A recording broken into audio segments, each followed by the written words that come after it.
Disposable single patient use equipment. I provided a couple of pictures of what they may look like. So these are a couple examples of different kinds of filters and mouthpieces, because some of these have the mouthpiece, but the filter is what's built in the middle.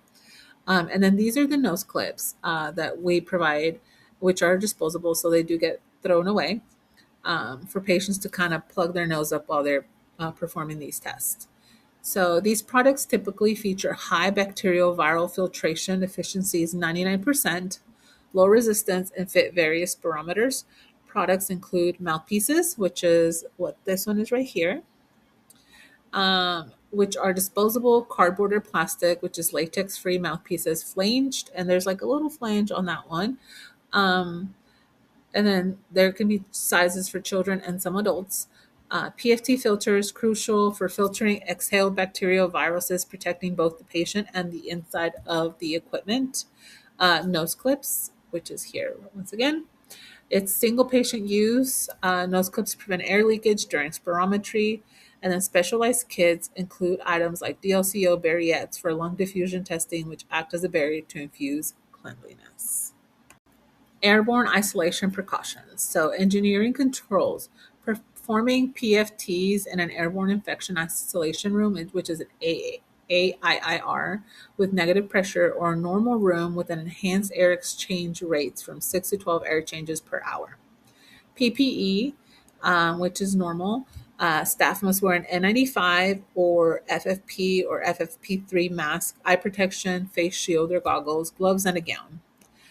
Patient screening, screening patients for symptoms 24 hours prior to a test, rescheduling non essential PFTs.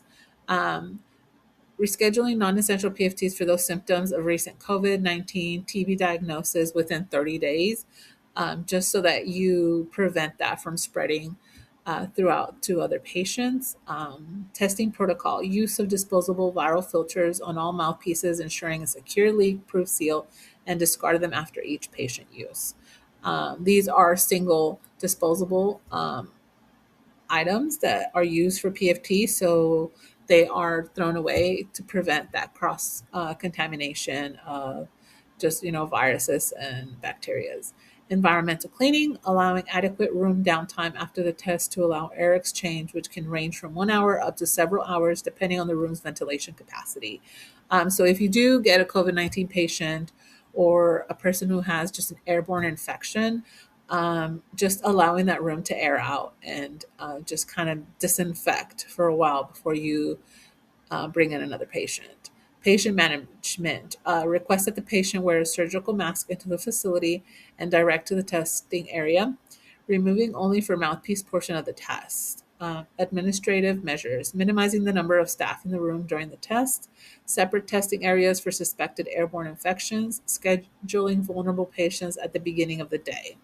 So if you do have to critically do a PFT on a patient who does have an airborne um, infection, you try to schedule them towards the end of the day so as to not cross contaminate your healthier um, patients. A lot of COPD patients have a low immune system, so a simple virus like a cold or the flu can very well send them into a hospital and an exacerbation, um, hindering and like making them really, really sick because of their disease.